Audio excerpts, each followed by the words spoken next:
coming to the end of MTS is kind of mixed emotions, I guess. Yeah, I guess there's regret. There's stuff that I wish I could have done or would have done if I had my time again. There's also the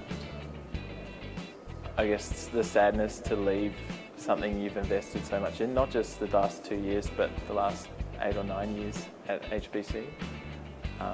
But yeah, I think at the same time there's a real excitement about the next stage, and I guess a real thankfulness for what's been invested in me. And I think the biggest thing over the past 2 years has been realizing that as much as I thought I trusted God before I started ministry, I didn't actually trust Him that much to work apart from me.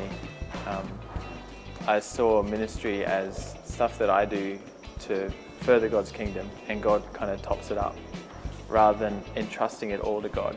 And I said it with my mouth, but I didn't actually believe it in my heart. And it wasn't until my whole livelihood, my whole occupation was doing God's work and having to completely depend on Him for what happened. It really shook me. It really helped me realize my own self-sufficiency and pride, and have to work through that. I think if I was to talk to an up-and-coming MTSer, I would, the first thing I would say is that I went into MTS with way too much confidence. I'd done a lot of ministry before, but I don't think anything can prepare you for doing it full-time, where your whole life suddenly becomes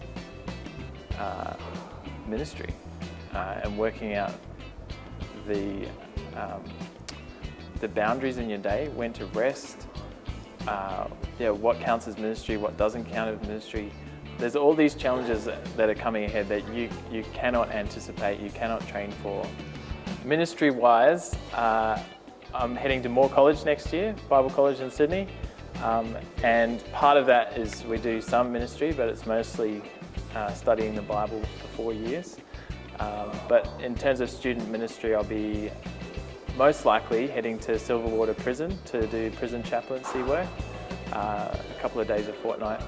If you can pray for my relationship with God and my wife's relationship with God, particularly through all these transitions, into parenthood, there's so much about fatherhood that depends on your relationship with God, just like ministry does.